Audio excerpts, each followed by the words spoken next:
നമ്മുടെ അമ്മ എന്ന അസോസിയേഷൻ്റെ ഒരു ഇലക്ഷൻ നടക്കാൻ പോവുകയാണ് ഓഗസ്റ്റ് 15-ന്. അതിൻ്റെ നിങ്ങളുമായി ഷെയർ ചെയ്യാനുള്ള ഒരു അവസരമാണ് ഞാൻ ഇപ്പോൾ ഉപയോഗിക്കുന്നത്. അത് ഞാനിപ്പോൾ ഇന്നലെ അല്ലേ എൻ്റെ കൂടെ ഒരു 4-5 പേരും കൂടി വരേണ്ടതായിരുന്നു. പക്ഷെ ഇന്ന് രാവിലെ അവരെല്ലാം പറഞ്ഞു, ചേട്ടാ ഞങ്ങൾക്ക് വരാൻ ബുദ്ധിമുട്ടുണ്ടെന്ന് പറഞ്ഞു.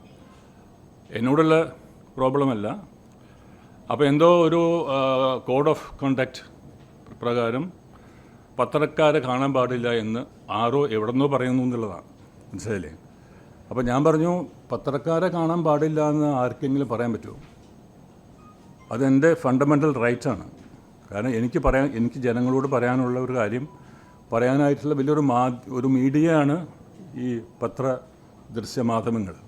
അപ്പോൾ അതിനൊരു കോഡ് ഓഫ് കണ്ടക്റ്റ് ഉണ്ടെന്ന് പറഞ്ഞിട്ട് എൻ്റെ കൂടെ വരാനിരുന്ന ആൾക്കാർ ഭയത്തോടു കൂടി അവർ പിന്മാറി. പക്ഷെ ഞാൻ പറഞ്ഞു ഞാൻ പോവും. കാരണം ഇത് അമ്മ എന്ന സംഘടനയുടെ വളരെ 10-31 വർഷമായിട്ട് നടക്കുന്ന ഒരു വളരെ ഇഫക്റ്റീവായിട്ട് നടക്കുന്നൊരു സംഘടനയാണ്. അപ്പോൾ അത് ഈയിടെയാണ് അതിന് ഒരുപാട് ചില പ്രശ്നങ്ങളൊക്കെ വന്നു തുടങ്ങിയത്. അതുവരെ ഒരു പ്രശ്നങ്ങളില്ലാതെ വളരെ സൗഹാർദ്ദമായി തന്നെ ഇത് മുന്നോട്ട് പോയിക്കൊണ്ടിരിക്കുന്ന ഒരു സംഘടനയാണിത്. ഞാൻ അതിനു മുമ്പ് ഞാൻ ഒരു 5 നിമിഷം എന്നെപ്പറ്റി ഒന്ന് പരിചയപ്പെടുത്തേണ്ടിയിരിക്കുന്നു. കാരണം ഞാൻ സിനിമയിൽ വന്ന കാര്യങ്ങളൊക്കെ, കാരണം ഞാൻ സിനിമയിൽ നടനായിട്ട് വരാൻ ആഗ്രഹിച്ചിരുന്നില്ലാത്തൊരു കാര്യമുണ്ട്. എനിക്ക് ആർമി ചേരാനായിരുന്നു. പക്ഷേ സിനിമയിൽ വന്നു.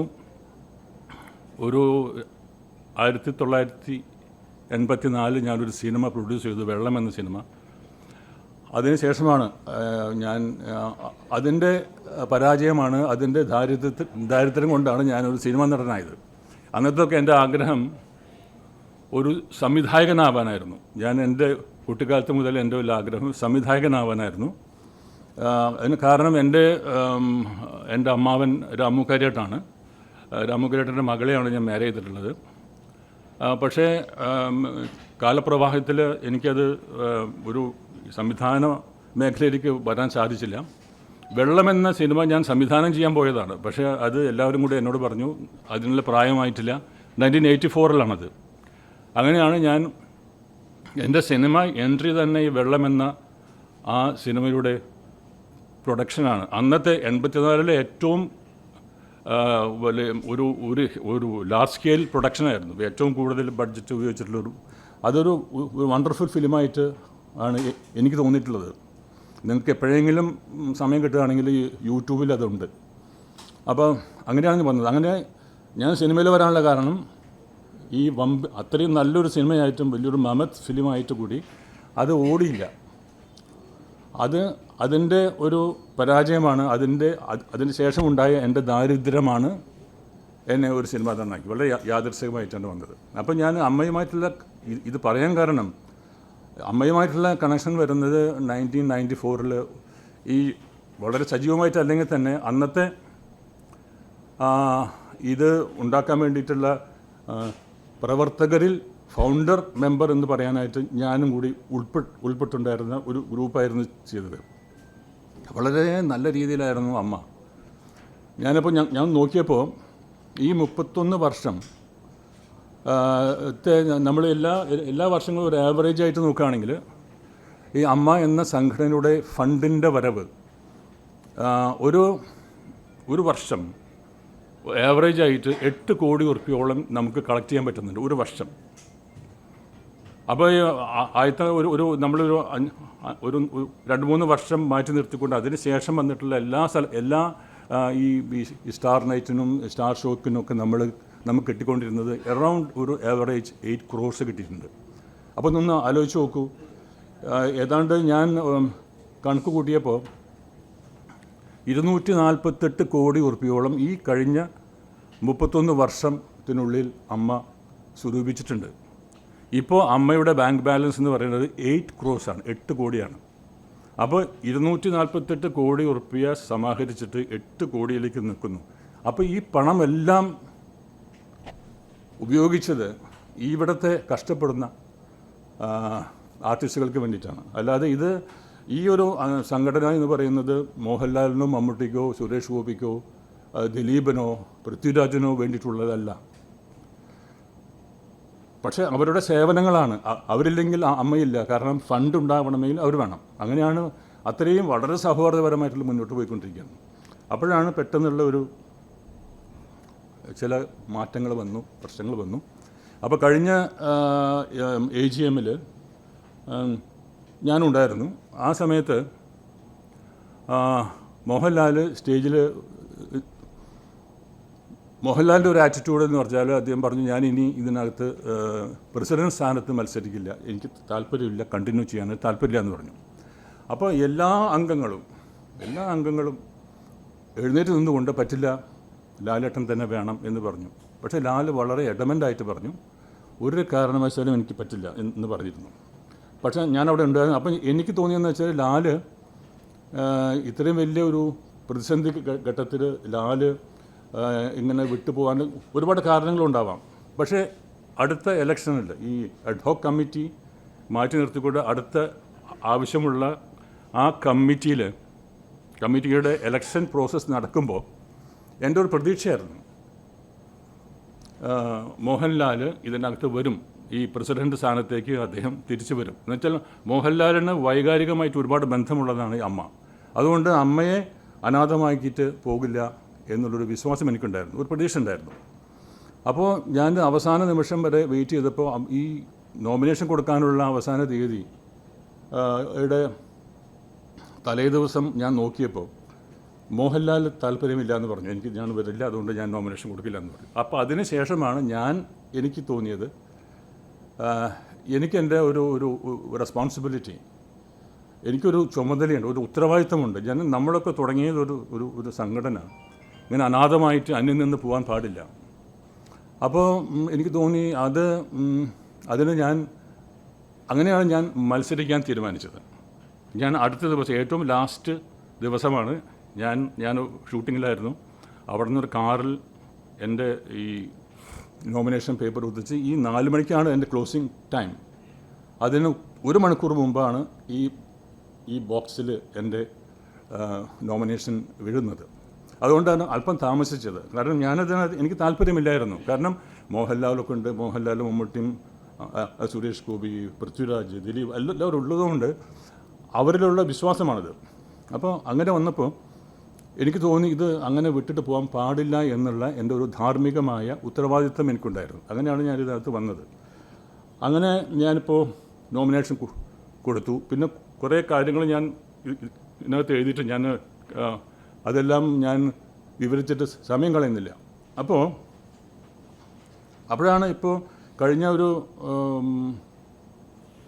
2-3 ദിവസത്തിനുള്ളിൽ ഒരുപാട് ആർട്ടിസ്റ്റുകൾ പരാതികളും പ്രതികരണങ്ങളും അടിപിടിയും ഒക്കെ ആയിട്ട് അങ്ങനെ വന്നിരിക്കുന്നു. അപ്പോൾ ഞാനിത് നോക്കുമ്പോൾ ഇതിനെപ്പറ്റി വളരെ ശ്രദ്ധാപൂർവം ഇതിനെപ്പറ്റി അനലൈസ് ചെയ്യുമ്പോൾ എനിക്ക് കിട്ടിയതെന്ന് വെച്ചാൽ ഇതൊക്കെ വെറുതെ ഒരു ചെറിയ കാരണങ്ങളാണ്.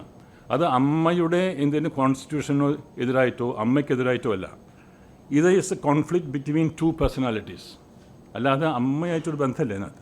പക്ഷേ ഇതിൻ്റെ ഒരു ഔട്ട്കം, ഒരു ഇമ്പാക്റ്റ് വരുന്നത് മുഴുവൻ അമ്മ എന്ന സംഘടനയിലാണ്. അപ്പോൾ അതിൻ്റെ നിങ്ങളിൽ ഞാൻ ഇവിടെ എൻ്റെ ഒരു വരവ് ഇവിടെ വന്ന് ഇരിക്കുന്നതിൻ്റെ കാരണം എന്ന് വെച്ചാൽ അമ്മ ഏറെ തെറ്റിദ്ധരിക്കപ്പെട്ട ഒരു അസോസിയേഷനാണ്. എന്താണ് അമ്മയുടെ ഒബ്ജക്റ്റീവ്സ് എന്നുള്ളതൊക്കെ നമ്മൾ നോക്കുമ്പോൾ ഒരുപാട് കാര്യങ്ങൾ ചെയ്യുന്നുണ്ട്. ഞാൻ അതിനെപ്പറ്റിയൊന്നും പോകുന്നില്ല. ഞാൻ ഒറ്റ കാര്യം പറയാം. കാരണം എല്ലാ മാസവും 1-ാം തീയതി ഏതാണ്ട് 127ഓളം അംഗങ്ങൾ, കഷ്ടത അനുഭവിക്കുന്ന അംഗങ്ങൾ അവരുടെ ഗേറ്റിൽ ഇങ്ങനെ നോക്കിയിരിക്കും ഈ 5000 റുപ്യ കിട്ടാൻ വേണ്ടിയിട്ട്. അതേപോലെ തന്നെ ഏതാണ്ട് 57ഓളം പേര് ഈ രോഗാവസ്ഥയിൽ എടുക്കുന്ന ആൾക്കാർക്ക് അവരുടെ മെഡിക്കൽ കിറ്റ് എല്ലാ ദിവസവും 1-ാം തീയതി അവർക്ക് കിട്ടിയിരിക്കും. അത് അമ്മ അയക്കുന്നതാണ്. ഈ അമ്മയുടെ ഈ സമ്മാനങ്ങൾ വാങ്ങാൻ വേണ്ടിയിട്ട് കാത്തിരിക്കുന്ന ഒരുപാട് അംഗങ്ങളുണ്ട്. അപ്പോൾ അമ്മയ്ക്ക് എന്തെങ്കിലും സംഭവിച്ചാൽ എൻ്റെ ഒരു ഒറ്റ പോയിൻ്റ് മാത്രമേ ഉള്ളൂ. ഇതിപ്പോൾ എനിക്കോ അല്ലെങ്കിൽ മമ്മൂട്ടിക്കോ മോഹൻലാലിനോ ഒന്നും ഇത് അമ്മയെക്കൊണ്ട് സാമ്പത്തികമായ ഒരു ബെനിഫിറ്റില്ല. അവർക്ക് എന്താ ഗുണം എന്ന് വെച്ചാൽ നമ്മളെല്ലാം കൂടി ചേർന്നിട്ട് ഇത്രയും ഈ അവശതയിൽ നിൽക്കുന്ന കഷ്ടപ്പെടുന്ന നമ്മുടെ ഈ സമൂഹത്തിലുള്ള സമൂഹം ഇൻ ദി സെൻസ് ഈ അമ്മയ്ക്കകത്തുള്ള ആൾക്കാരെ സഹായിക്കാൻ പറ്റും. അത് അവരുടെ ആ നന്മയ്ക്ക് കിട്ടുന്ന സന്തോഷമാണ് അവരുടെ ഗുണം. അല്ലാതെ അവർക്ക് സാമ്പത്തികമായിട്ടൊന്നുമില്ല. കാരണം എല്ലാ ഇതിനകത്തും എല്ലാ സ്റ്റാർ നൈറ്റിലും അവർ ഒരു പൈസ പോലും വാങ്ങാതെയാണ്. ഈവൻ ട്രാവലിംഗ് എലവൻസോ അല്ലെങ്കിൽ ബാറ്റ ഗീറ്റ എന്നൊക്കെ ഒന്നും ചെയ്യാതെ അവർ തന്നെ വരുന്നതാണ്. അപ്പോൾ ഇത്രയും വിലപിടിപ്പുള്ള അവരുടെ ദിവസങ്ങൾ അമ്മയ്ക്ക് വേണ്ടി ചെലവഴിച്ചുകൊണ്ടാണ് ഞാൻ പറഞ്ഞ 240 കോടിയോളം ഈ 31 വർഷത്തിനുള്ളിൽ സ്വരൂപിച്ചത്. അപ്പോൾ ഇത് മുഴുവനും ഇവിടുത്തെ അവശരായ കഷ്ടപ്പെടുന്ന അവർക്കാണ് ഗുണം കിട്ടിയത്. അപ്പോൾ ഇതിൻ്റെ എൻ്റെ ഒരു വരവിൻ്റെ ഒരേ ഒരു ഒബ്ജക്റ്റീവ് ഇതാണ്. കാരണം അമ്മ എന്ന ഈ സ്ഥാപനം അന്യം നിന്ന് പോകരുത്. അതിന് എനിക്കൊരു റെസ്പോൺസിബിലിറ്റി ഉണ്ട്. ആ റെസ്പോൺസിബിലിറ്റി ഭയങ്കര ഒരു റെസ്പോൺസിബിലിറ്റി തന്നെയാണ്. കാരണം എനിക്കറിയാം ഇവിടെ ഇപ്പോൾ ഭയങ്കര ഫൈറ്റാണെന്നാണ് പറയുന്നത്. എല്ലാവരും കൂടി ഭയങ്കര ഫൈറ്റ് നടക്കുന്നു. അതിലിടയ്ക്ക് ആരോ ഇന്നലെ മിനിഞ്ഞാന്നൊക്കെ പറഞ്ഞു ഞാൻ ദേവൻ പിന്മാറിയേക്കും എന്നൊക്കെ പറഞ്ഞിട്ടുള്ള വാർത്തകൾ വന്നു. അപ്പോൾ ദേവൻ പിന്മാറണമെങ്കിൽ ദേവൻ തീരുമാനിക്കണമല്ലോ. ഇത് എങ്ങനെയാണ് ന്യൂസ് പോയതെന്ന് എനിക്കറിയില്ല. അപ്പോൾ ചില ചാനലൊക്കെ പറഞ്ഞു ദേവൻ ഒരു പക്ഷേ പിന്മാറിയേക്കും. അങ്ങനെ കുറേ കാര്യങ്ങൾ നടക്കുന്നുണ്ട്. അപ്പോൾ ഇതിനൊക്കെ ഒരു പരിഹാരം എന്ന നിലയ്ക്ക് ഞാൻ പറഞ്ഞു ഞാനൊരു തീരുമാനം എടുത്തിട്ട് ഇതിനകത്ത് നോമിനേഷൻ കൊടുത്തിട്ടുണ്ടെങ്കിൽ ഐ എം എ ഫൈറ്റർ. അപ്പോൾ ഞാൻ പറഞ്ഞു അതിനെ ഫൈറ്റ് ചെയ്യും. ഈ ജയപരാജയങ്ങൾ രണ്ടാമതാണ്, ഒരു പ്രശ്നമല്ല. പിന്നെ എന്താണെന്ന് വെച്ചാൽ ഇപ്പോൾ ഏറ്റവും ലാസ്റ്റ് ഞാൻ അറിഞ്ഞത് ജഗദീഷ് അദ്ദേഹത്തിൻ്റെ പിന്മാറ്റത്തിൽ താല്പര്യമുണ്ടെന്ന് സൂചിപ്പിക്കുന്ന രീതിയിലുള്ള ചില വാർത്തകൾ ഞാൻ കണ്ടു. അത് അദ്ദേഹത്തിൻ്റെ ഒരു തീരുമാനങ്ങൾ, അതിൽ എനിക്ക് അഭിപ്രായം പറയാനൊന്നുമില്ല. അപ്പോൾ അങ്ങനെ നിൽക്കുന്ന പിന്നെ 4-5 പേരും കൂടി ഇതിനകത്തുണ്ട്. അപ്പോൾ ഞാനിതിനകത്ത് ഉറച്ചു നിൽക്കുന്നുള്ളത് ഉറപ്പാണ്. ഇതിനകത്തൊരു മാറ്റമില്ല. കാരണം എൻ്റെ ഒബ്ജക്റ്റീവ്, എൻ്റെ ഒരു നിലപാട് ഞാൻ ഇതിനകത്ത് എഴുതിയിട്ടുണ്ട്. ഇവിടെ ഇങ്ങനെ വിഘടിച്ച് നിൽക്കുന്ന അല്ലെങ്കിൽ പകച്ചു നിൽക്കുന്ന കുറേ അംഗങ്ങളുണ്ട്. അവരെ വേണം നമ്മൾ കാണാനായിട്ട്. ഞാൻ എല്ലാ അമ്മ അംഗങ്ങളോടും പറയുന്ന ഒറ്റ കാര്യമുള്ളത്. കാരണം എല്ലാ മാസത്തെ 1-ാം തീയതിയും അവരുടെ ഗേറ്റിലേക്ക് നോക്കി നിൽക്കുന്ന കഷ്ടപ്പെടുന്ന കുറേ അംഗങ്ങളുണ്ട് ഇവിടെ. അവരുടെ ജീവിതമാണ് നമുക്ക് ഏറ്റവും കൂടുതൽ പ്രയോറിറ്റി എന്ന് പറയുന്നത്. അപ്പം മറ്റുള്ള കാര്യങ്ങളൊന്നും ഇഷ്ടമല്ല. അപ്പോൾ അമ്മയ്ക്ക് എന്തെങ്കിലും സംഭവിക്കുന്നത് എന്താണെന്ന് വെച്ചാൽ അത്രയും പേര് 120+57 പേർക്ക് ഏതാണ്ട് 200ഓളം വരുന്ന അംഗങ്ങൾക്ക് അവർ അനാഥമായി പോകും. അല്ല അവർക്ക് കിട്ടുന്ന ആ എമൗണ്ട് കിട്ടില്ലെങ്കിൽ ഒരുപാട് കഷ്ടപ്പെടുന്നവർക്ക്. അപ്പോൾ അത് സംഭവിക്കരുത്. അമ്മ നിലനിൽക്കണം. അതുമാത്രമല്ല, അമ്മ നിലനിൽക്കേണ്ടത് ഇവിടെ നമ്മുടെ മലയാള സിനിമയുടെ ഒരു ആവശ്യം കൂടിയാണ്. കാരണം നമുക്കറിയാം ഈ അമ്മ എന്ന സംഘടന ഇല്ലെങ്കിൽ ഒരുപാട് പ്രശ്നങ്ങളുണ്ടാവും. കാരണം ഒരുപാട് കാര്യങ്ങളിൽ അമ്മയെ ഡിപ്പെൻഡ് ചെയ്തിട്ടാണ് എല്ലാ കാര്യങ്ങളും നടക്കുന്നത്. അപ്പോൾ അമ്മയെപ്പോലെ തന്നെ വളരെ റെസ്പോൺസിബിളായിട്ടുള്ള ഒരുപാട് നല്ല സംഘടനകൾ നിന്നുണ്ട്. പ്രൊഡ്യൂസേഴ്സ് അസോസിയേഷൻ, ഡയറക്ടേഴ്സ് അസോസിയേഷൻ, അങ്ങനെയുള്ള ഒരുപാട് ഫെഫ്ക, ഇതെല്ലാം വളരെ റെസ്പോൺസിബിലിറ്റി ആയിട്ട് കൊണ്ടുപോകുന്നുണ്ട്. പക്ഷേ അമ്മ എന്ന സംഘടന ഒരു അമ്മയായിട്ട് തന്നെയാണ് അവർക്കും തോന്നുന്നത്. കാരണം ആ ഒരു തണൽ, അമ്മ എന്നൊരു തണലുണ്ട്. അത് ഒരു തണലാണ്. ആ തണൽ ഈ ഇൻഡസ്ട്രി തന്നെ അമ്മ എന്ന തണലിലാണ്. തണലെന്ന് പറഞ്ഞാൽ നിങ്ങൾ ഒരു ഡിപ്പെൻഡബിൾ എന്ന് പറഞ്ഞാൽ അതിൻ്റെ നിഴലിൽ, ആ തണുപ്പിൽ ജീവിക്കുന്ന അവസരം. കാരണം പിന്നെ വേറൊരു കാര്യമുണ്ട്. ഇപ്പോൾ എൻ്റെ അടുത്ത് പറഞ്ഞത് നിങ്ങൾ എന്തിനാണ് പത്രക്കാരെ കാണുന്നത് പറഞ്ഞു. ഇതൊരു പേഴ്സണൽ അല്ലെങ്കിൽ ഒരു പ്രൈവറ്റ് ഒരു സ്ഥാപനമല്ലേ, നിങ്ങൾ എന്തിനാണ് ഇവരെ കാണുന്നതെന്ന് ചോദിച്ചു. പത്രങ്ങൾ കാണാൻ പാടില്ല എന്ന് പറഞ്ഞു. ഞാൻ പറഞ്ഞു പത്രങ്ങൾ കാണാൻ പോകേണ്ട അത് ഇറ്റ്സ് മൈ റൈറ്റ്, മനസ്സിലായില്ലേ. അപ്പോൾ അതുകൊണ്ട്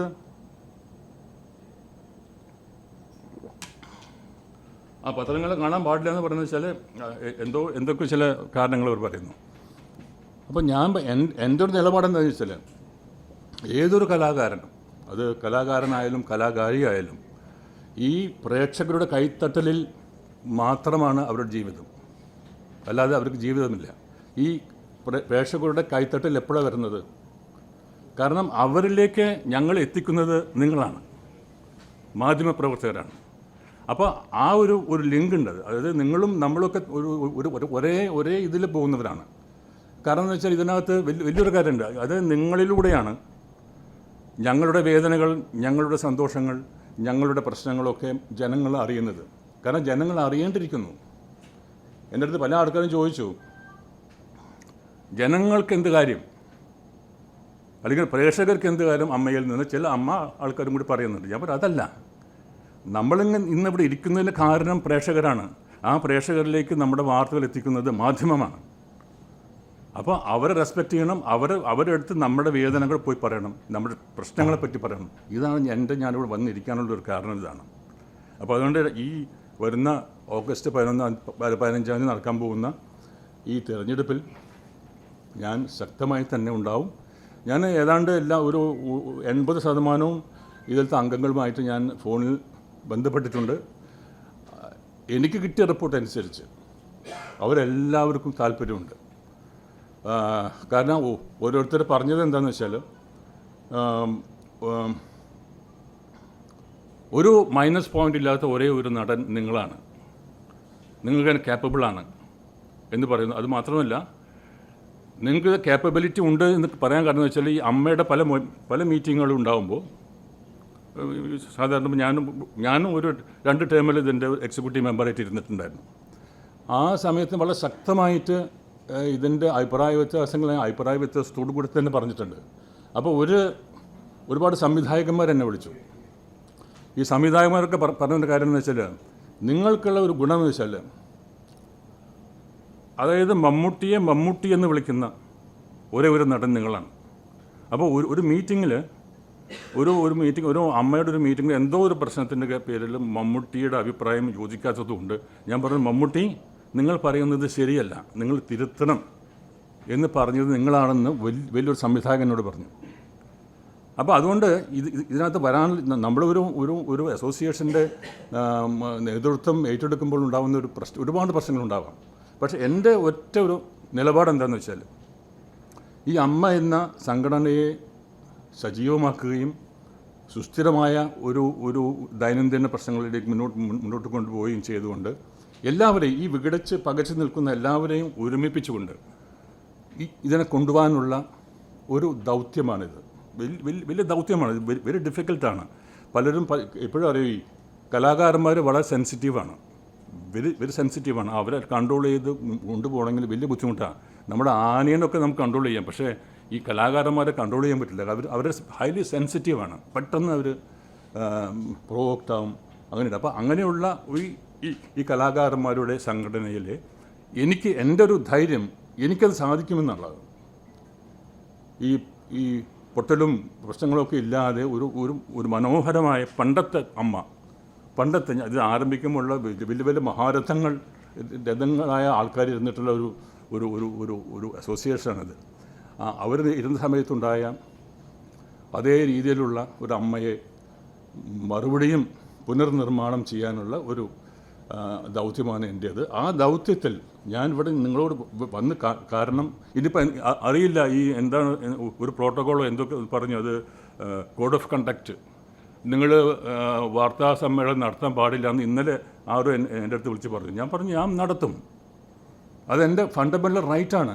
കാരണം ഞാൻ ഒരു മത്സരത്തിൽ പങ്കെടുക്കുന്നുണ്ടെങ്കിൽ, ഈവൻ ജനറൽ ഇലക്ഷനിൽ വരെ നമുക്കറിഞ്ഞൂടെ, ഒരു 2 ദിവസത്തിന് മുമ്പ് വരെ നമുക്ക് എന്ത് വേണം ചെയ്യാമല്ലോ, ക്യാമ്പയിൻ ചെയ്യാമായിരുന്നു.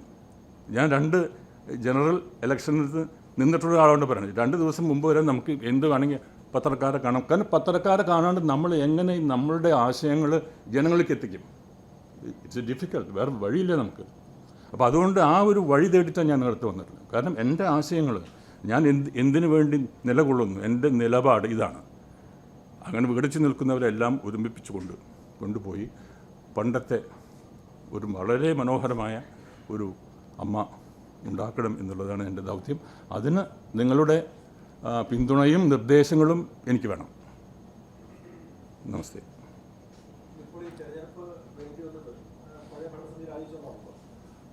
എന്താണ്? അതെ. അതെ അതെ അതെ ആ അല്ല അതെന്താ വെച്ചാൽ ഇപ്പോൾ ബാബുരാജ് മത്സരിക്കുന്നു, പക്ഷേ അതിനു മുമ്പ് ആരോപണ വിധേയരായ ആൾക്കാർ ഇപ്പോൾ സിദ്ദിഖിൻ്റെ കാര്യം എടുത്തുള്ളൂ. സിദ്ദിഖിന് ആരോപണ വിധേയനായ ആ നിമിഷം അയാൾ രാജിവെച്ചു, വെയിറ്റ് ചെയ്തിട്ടില്ല. ഈ അലിഗേഷൻ വന്ന ഉടനെ രാജിവെച്ചു. അതേപോലെ തന്നെ ഇതിന് കുറച്ച് സമയമെടുത്തെങ്കിലും ഇടവേള ബാബു, വിജയ് ബാബു എല്ലാവരും അങ്ങനെ രാജിവെച്ച് പോയി. ഈ ബാബുരാജ് മാത്രമാണ് ഇങ്ങനെ വളരെ എഡമെൻ്റായിട്ട് നിൽക്കുന്നത്. പക്ഷേ അതിന് നമുക്ക് അങ്ങനെ ഒന്നും ചെയ്യാൻ നിവൃത്തിയില്ല. കാരണം അതിനൊരു പ്രോസസ്സുണ്ട്. ഒരു അംഗത്തിനെ നമ്മൾ പുറത്താക്കണമെങ്കിൽ വേറെ സം പ്രോസസ്സ്. പക്ഷേ അതിന് ഏറ്റവും വലിയൊരു കോടതി ആരാണ്? ഒരു അസോസിയേഷൻ്റെയോ അല്ലെങ്കിൽ എന്തിൻ്റെയോ ഒരു വലിയൊരു കോടതിയാണ് AGM, annual general body meeting. അത് വലിയൊരു ബോഡിയാണ്. അതിലെടുക്കുന്ന തീരുമാനമാണ് ഫൈനൽ. ഒരു കോടതിക്കും അത് ഇല്ലയെന്ന് പറയാൻ പറ്റില്ല. അപ്പം ഞാൻ പറയുന്നത് വെച്ചാൽ അങ്ങനെയുള്ള ആരോപണ വിധേയരായ ആൾക്കാർ ഇവിടെ മത്സരിക്കുന്നുണ്ടെങ്കിൽ അമ്മയുടെ അംഗങ്ങൾക്ക് വോട്ട് ചെയ്ത് തോൽപ്പിക്കാൻ പറയാം. മനസ്സിലായില്ലേ? അതാണ് ഇതിൻ്റെ ഏറ്റവും വലിയ പ്രാധാന്യം എന്ന് പറയുന്നത്. ഈ 15-ാം തീയതി നടക്കാൻ പോകുന്ന ഈ മത്സരം എന്ന് പറയുന്നത് വേണ്ടാത്തവരെ പുറത്താക്കാനുള്ള ഒരു പ്രോസസ്സ് നടക്കുകയാണിത്. അവർക്ക് ഈ AGM-ന് ആനുവൽ ജനറൽ ബോഡിയും ആ ഒരു ബോഡിക്ക് 6 വേണമെങ്കിലും പുറത്താക്കാൻ സാധിക്കും, ഭൂരിപക്ഷം ഉണ്ടെങ്കിൽ. അപ്പോൾ ഞാൻ പറയുന്നത് വെച്ചാൽ അംഗങ്ങൾ തീരുമാനിക്കട്ടെ. ഇനി ഒരു 15 ദിവസം കൂടിയുള്ളൂ. അപ്പോൾ ആരൊക്കെ ഇവിടെ ഉണ്ടാവും ഇല്ലയെന്നുണ്ടെങ്കിൽ നമുക്ക് ഈ 15-ാം തീയതി നമുക്കറിയാം. ഈ ആരോപണ വിധേയരായ ആൾക്കാർ ഇപ്പോഴും മത്സരിക്കാൻ തയ്യാറാണെങ്കിൽ അവരെ തോൽപ്പിക്കാനുള്ള ഒരു ഒരു ഒരു ഒരു റൈറ്റ്, ഒരു അവകാശം, റൈറ്റ് ഇവർക്കുണ്ട്. AGM-ന് I am waiting for that.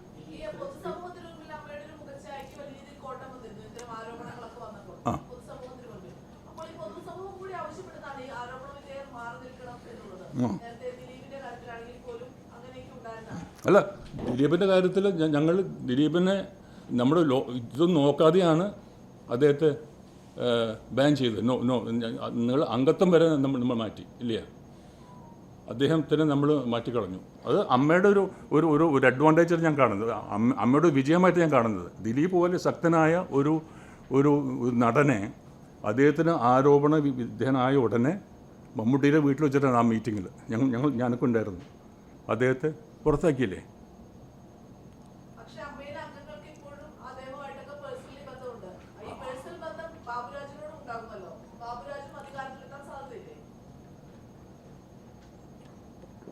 Personal ബന്ധം കൊണ്ട് അധികാരം കിട്ടില്ല. നോ, ഇതിന് അധികാരം കിട്ടണമെങ്കിൽ എലക്ട് ചെയ്ത ആൾക്കാർക്ക് മാത്രമേ അധികാരമുള്ളൂ. അതിന് പേഴ്സണലായിട്ട് ഇപ്പോൾ ഞാൻ പറഞ്ഞു, ഇപ്പോൾ ബാബുരാജ് എൻ്റെ ഫ്രണ്ടാണ്, ആരോപണ വിധേയരായ ആൾക്കാർ എൻ്റെ ഫ്രണ്ടാണ്, അത് വേറെ വിഷയം. പക്ഷേ അവർക്ക് അവരുടെ കാര്യങ്ങളിൽ നമുക്ക് ഒരു ഒഫീഷ്യലായിട്ടുള്ള ആധികാരികമായ ഒരു കാര്യങ്ങൾ വരുമ്പോൾ നമ്മൾ സ്ട്രിക്റ്റായിട്ട് അമ്മയുടെ ബൈലോസ് നോക്കും.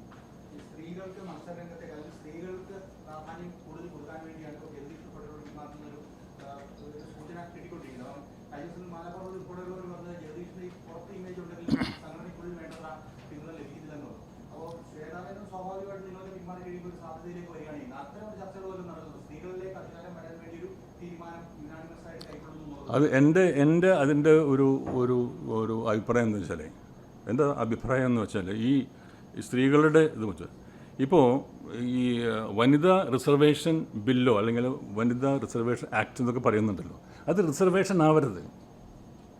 അത് അവരുടെ റൈറ്റാണ്, സ്ത്രീകളുടെ റൈറ്റാണത്. ഈക്വൽ റൈറ്റാണ്. 50% സ്ത്രീകളുടെ റൈറ്റാണത്. They have to fight it off and get it. അല്ലാതെ ഇപ്പോൾ ഒരു എക്സാമ്പിൾ പറയുന്നത് വെച്ചാൽ, ജഗദീഷ് എന്താ പറയുന്നത് വെച്ചാൽ, ഞങ്ങൾ ഈ സ്ത്രീ സ്വാതന്ത്ര്യത്തിനും സ്ത്രീ പ്രാതിനിധ്യത്തിനും വേണ്ടിയിട്ട് ഞാൻ എൻ്റെ സീറ്റ് മാറുന്നു, എന്നിട്ട് ആ സീറ്റിലേക്ക് ശ്വേതാ മേനോൻ പോയിരുന്നാൽ ശ്വേതാ മേനോട് അത് നാണക്കേടല്ലേ? അല്ല, സ്ത്രീകൾക്ക് നാണക്കേടല്ലേ? കാരണം ഒരു പുരുഷൻ്റെ ഒരു ഔദാര്യമാണത്. അല്ലല്ല, സ്ത്രീകളെന്ന് വെച്ചാൽ they have to fight it out.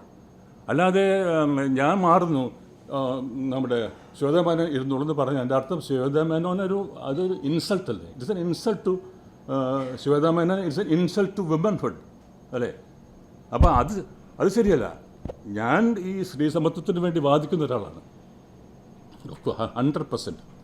ഞാൻ എപ്പോഴും പറയുന്നത് വെച്ചാൽ 50% അത് ഞാനിപ്പോൾ ആ റിസർവേഷൻ എന്നുള്ള എനിക്ക് റൈറ്റ് ഉണ്ട് അവർക്ക്. അല്ല ഒരു ഈ പുരുഷന്മാർ ഇങ്ങനെ ഒരു പ്ലേറ്റ് എടുത്ത് കൊടുക്കുന്ന ഒരു ദാനമാവരുത്, ഔദാര്യമാവരുത്. അപ്പോൾ അതുകൊണ്ട് 50% ഒക്കെ ഈ അല്ല സ്ത്രീകൾക്ക് റൈറ്റ് ഉണ്ടത്.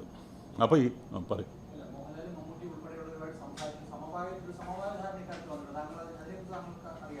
സമവായത്തിന് എൻ്റെ അടുത്ത് ആരും വന്നിട്ടില്ല. എൻ്റെ അടുത്ത് ആരും വരില്ല. കാരണം എൻ്റെ സ്വഭാവം അറിയാം. എൻ്റെ അടുത്ത് ഇതേവരെ ഒരാളും പറഞ്ഞിട്ട് നിങ്ങൾ ഇത് നടത്തണോ. ഞാൻ ഇതിനകത്ത് പിന്നെ വരുന്ന കാര്യത്തിലും ആരുടെയും സമ്മർദ്ദമില്ല എനിക്ക്. ഈ പേപ്പറിലൊക്കെ അങ്ങനെ കാണുന്നുണ്ട്. പക്ഷേ എന്നെ സംബന്ധിച്ചിടത്തോളം ഇതൊരു എൻ്റെ ഒരു പേഴ്സണൽ ഡിസിഷനാണ്. അത്രേ ഉള്ളൂ, വേറെ ഒന്നും ഇതില്ല. ഞാൻ ഒറ്റയ്ക്കാണ്. കാരണം ഞാൻ ഇപ്പോൾ കണ്ടു ഞാൻ ഒറ്റയ്ക്കാണ്. കാരണം എൻ്റെ കൂടെ ഇങ്ങോട്ട് വരാമെന്ന് എനിക്ക് വാക്ക് തന്ന് ഇന്ന് രാവിലെ നമുക്ക് കാണാമെന്ന് പറഞ്ഞ 5-6 പേരുണ്ട്. 5-6 പേര് ഇന്ന് രാവിലെ ഉണ്ട് വിളിച്ചു പോകാൻ, ചേട്ടാ ഞങ്ങൾ വരുന്നില്ല, ആകെ പ്രശ്നമാകുമെന്ന് പറയും. അപ്പോൾ ആ പ്രശ്നം ഇന്ന് പറഞ്ഞിട്ട് കൂടി ഞാൻ നിങ്ങളുടെ അടുത്ത് വരാൻ കാരണം വെച്ചാൽ ഞാൻ തീരുമാനിക്കുന്നത് വളരെ വളരെ ആലോചിച്ചിട്ടുള്ള കാര്യങ്ങൾ ഞാൻ തീരുമാനിക്കാറുള്ളൂ. അത് തീരുമാനിച്ചു കഴിഞ്ഞാൽ ഞാൻ അവിടുന്ന് മാറുന്ന ഒരു പ്രശ്നം ഉദിക്കുന്നില്ല.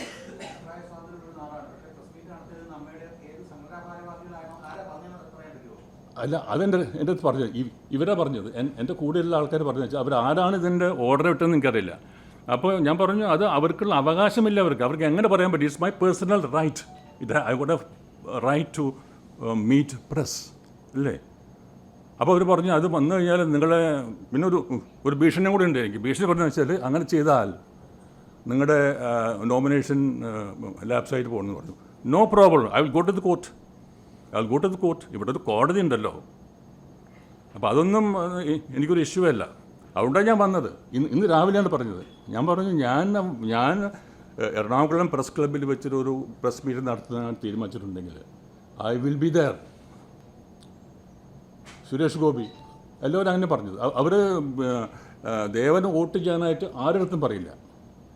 ഇപ്പോൾ ഞാൻ ഒന്ന് കേട്ടു, ഈ ജഗദീശ് പറഞ്ഞു ഞാൻ മോഹൻലാലും മമ്മൂട്ടിയും അല്ലെങ്കിൽ സുരേഷ് ഗോപിയും കൂടി ചേർന്നിട്ടാണ് എന്നെ ചേർത്തത്. ഒരിക്കലുമല്ല. They will not do it. കാരണം ഐ നോ ദം. ഒരു കാരണവശാലും ആർക്ക് വേണ്ടിയിട്ടും ഈ കാര്യം ഒരു unauthorised out of the way ചെയ്യുന്നവരല്ല ഈ മോഹൻലാലും മമ്മൂട്ടിയും സുരേഷ് ഗോപി. അത് വെറുതെ എനിക്ക് തോന്നുന്നില്ല. അദ്ദേഹം എന്തുകൊണ്ടാണ് അത് പറഞ്ഞതെന്നറിയില്ല. മമ്മൂട്ടിയും മോഹൻലാലും സുരേഷ് ഗോപിയും പേഴ്സണലായിട്ട് അറിയാവുന്ന അവരുടെ സ്വഭാവത്തെപ്പറ്റി അറിയാവുന്നതുകൊണ്ട് പറയാം. They will not do it. അത് വെറുതെ ഒരു എലിഗേഷനായിട്ട് പോയതാണ്.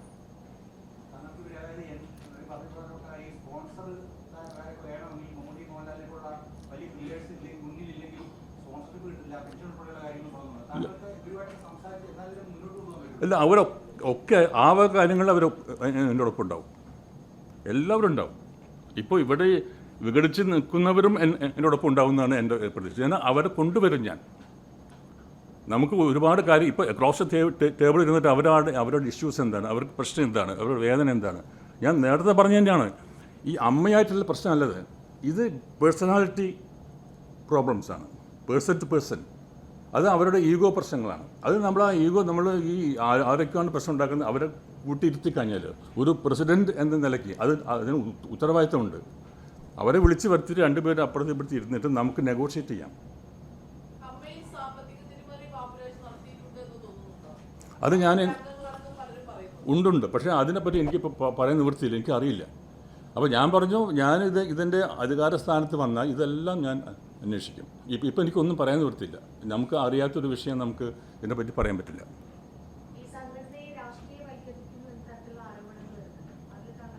ഒരിക്കലുമില്ല. കാരണം ഇത് അന്ന് മുതൽ ഡേ 1 മുതൽ ഇവിടെ എല്ലാ പാർട്ടികളിലും ആൾക്കാരുണ്ട്. ഇവിടെ മാർക്സിസ്റ്റ് പാർട്ടിയുടെ ആൾക്കാരുണ്ട്, BJPയുടെ ആൾക്കാരുണ്ട്, പിന്നെ ലീഗിൻ്റെ ആൾക്കാരുണ്ട്, കോൺഗ്രസിൻ്റെ ആൾക്കാരുണ്ട്, എല്ലാ രാഷ്ട്രീയ പ്രസ്ഥാനങ്ങളുടെ ആൾക്കാർ ഇതിനകത്തുണ്ട്. ഇതേവരെ അങ്ങനെ ഒരു സംസാരമോ ഒരു പ്രവർത്തനമോ ആരുടെ കയ്യിൽ ഉണ്ടായിട്ടില്ല. ഒരിക്കലും അമ്മയിൽ ഈ കക്ഷി രാഷ്ട്രീയമില്ല, 100% ഇല്ല.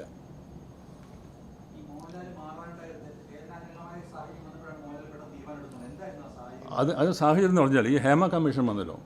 അപ്പോൾ ഹേമ കമ്മീഷൻ വന്നതോടുകൂടി അപ്പോൾ ലാല് ഇതിനെപ്പറ്റി അപ്പോൾ അങ്ങനെയാണല്ലോ ലാല് ഇതിനകത്ത് ഇടപെട്ടത്. അപ്പോൾ ലാലിൻ്റെ ഒരു പ്രസ് കോൺഫറൻസിൽ അറിയാം, നിങ്ങൾക്ക് ചിലപ്പോൾ അറിയാതിരിക്കാം. അപ്പോൾ ലാല് നേരിടേണ്ടി വന്ന കുറേ ക്വസ്റ്റ്യൻസ് ഉണ്ട്. അപ്പോൾ ലാല് പറയുന്നത് വെച്ചാൽ ഞങ്ങൾ ഇത്രയൊക്കെ നമ്മൾ ചെയ്ത് എന്തുകൊണ്ടാണ് നിങ്ങൾ ഇതേപോലെയുള്ള ക്വസ്റ്റ്യൻസ് നമുക്ക് വരുന്നത്? അത് അമ്മയാണ് പറയുന്നത്. അമ്മ എങ്കിൽ ലാലിനെതിരായാണ് ഈ വിരൽ ചൂണ്ടുന്നത്. സൂചി മോഹൻലാലിന് എതിരായിട്ടാണ് എല്ലാവരും പറയുന്നത്. അത് ശരിയല്ലായിരുന്നു. അപ്പോൾ അത് ഇവിടെ ആരോപണ വിധേയരായ ഒരിക്കലും കുഴപ്പമില്ല. പക്ഷെ മോഹൻലാൽ എന്ന ആ മഹാനടനെ വന്നിട്ട് എല്ലാ പത്രങ്ങളും ചോദ്യം ചെയ്യാൻ തുടങ്ങി. അതിൽ അദ്ദേഹം വളരെയധികം, കാരണം എനിക്കറിയാം, അത് എൻ്റെ അടുത്ത് പറഞ്ഞു, ഞാൻ ഇത്രയും നമ്മൾ ചെയ്തിട്ട് നമ്മൾ ഇങ്ങനെ ആയല്ലോ, കാരണം എനിക്കിന് ആ സ്ഥാനം വേണ്ട. ആ സ്ഥാനത്ത് ഇരുന്നു കൊണ്ടാണല്ലോ ഇവർ വന്ന് എന്നോട് ചോദിക്കുന്നത്. എനിക്കത് സ്ഥാനം വേണ്ട. കാരണം നമ്മൾ ഒരു സ്വാർത്ഥമായ താല്പര്യം ഒന്നുമില്ലാതെയാണ് നമ്മൾ എത്തി നിൽക്കുന്നത്. പക്ഷേ അത് ഇത്രയും കാലം വെച്ചിട്ടും കൂടി അദ്ദേഹം ശരിക്കും വേദനിച്ചു. അദ്ദേഹം കണ്ണൊക്കെ നിറഞ്ഞിട്ടാണ് എന്നോട് പറഞ്ഞത്. കാരണം നമ്മൾ ഇത്രയൊക്കെ ചെയ്തിട്ട് അവസാനം ഇതെല്ലാം കൂടി ഞാൻ ചെയ്ത പോലെയാണ് എൻ്റെ അടുത്തുള്ള ചോദ്യങ്ങൾ വരുന്നത്. അതെനിക്ക് വല്ലാണ്ട് എന്നെ ഒരു പീഡനം തന്നെയാണെന്ന് അദ്ദേഹം പറഞ്ഞത്. അതുകൊണ്ട് തന്നെയാണ് മൂപ്പര് പറഞ്ഞത് ഞാനിത് നിൽക്കില്ല. കാരണം ഞാൻ എപ്പോഴും നിങ്ങളുടെ ഒപ്പം ഉണ്ടാവും. അത് മോഹൻലാലും മമ്മൂട്ടും സുരേഷ് ഗോപിയും പറഞ്ഞിട്ടുണ്ട്, നിങ്ങളോടൊപ്പം ഉണ്ടാവും. പക്ഷേ ഒരു അധികാര സ്ഥാനത്തിന് ഇരുന്നു കൊണ്ട് ഇങ്ങനെ ഒരു റെസ്പോൺസിബിലിറ്റി, ഇതിൻ്റെ ഒരു റെസ്പോൺസിബിലിറ്റി, അക്കൗണ്ടബിലിറ്റി ഒന്നും എടുക്കാനായിട്ട് എനിക്ക് സാധ്യമല്ല. അതാണ് ആ സാഹചര്യം. അതാണ്.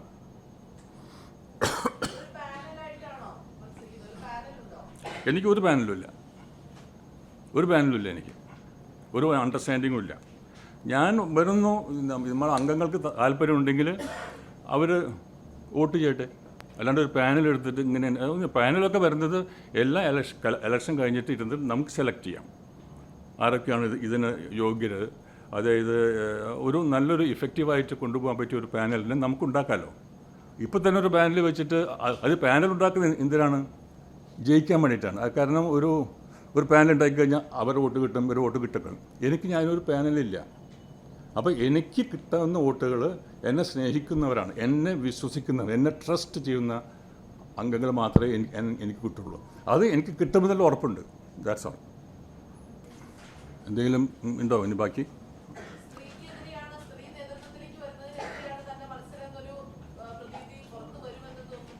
ഒരിക്കലും ഉണ്ടാവില്ല. ഇല്ലില്ല. എനിക്ക് ജനങ്ങളെ അറിയാമല്ലോ. ഞാൻ ജനങ്ങളുമായിട്ട് എപ്പോഴും അടുത്ത് പെരുമാറുന്ന ആൾക്കാരാണ്. എൻ്റെ അടുത്തൊക്കെ പറഞ്ഞതെന്ന് വെച്ചാൽ അവിടെ ഇപ്പോൾ ശ്വേതാമേനോൻ്റെ കാര്യത്തിൽ ഉണ്ടാക്കുന്ന അത് എൻ്റെ ഒരു ഫൈറ്റാണ്. Let Har fight. അപ്പോൾ അവർ ജയിക്കട്ടെ. അവർക്ക് അതിനുള്ള കഴിവുണ്ടെങ്കിൽ, അവർക്ക് അതിനുള്ള സാമർഥ്യം ഉണ്ടെങ്കിൽ, അവർക്ക് അതിനുള്ള കേപ്പബിലിറ്റീസ് ഉണ്ടെങ്കിൽ ലെറ്റ് ഹർ വിൻ. അല്ലാണ്ട് അതുകൊണ്ട് ഒരു പ്രശ്നം, കാരണം ഞാൻ ഇവിടുന്ന് മാറുന്ന പ്രശ്നം ഉദിക്കുന്നില്ല. അതിപ്പോൾ ഞാൻ നോമിനേഷൻ കൊടുക്കുന്നത് ഓപ്പോസിറ്റ് നിൽക്കുന്ന ആരൊക്കെയാണ് നിൽക്കുന്നത് നോക്കിയിട്ടല്ല. അതിപ്പോൾ രാഷ്ട്രീയമായാലും ശരി, ഈ നമ്മുടെ അമ്മയായാലും ശരി, ഞാൻ എൻ്റെ നോമിനേഷൻ കൊടുക്കുന്നത് there are some ideology with me. ഒരു ആശയങ്ങളുണ്ട്, അതിൻ്റെ പേരിലാണ് ഞാൻ നിൽക്കണത്. അതല്ലാതെ ഓപ്പോസിറ്റ് നിൽക്കുന്നത് ഇവരാണ്, അതുകൊണ്ട് ഞാൻ നിൽക്കാം. നോ, ആര് നിന്നാലും ഞാൻ നിൽക്കും. ഇത്രയേ ഉള്ളൂ.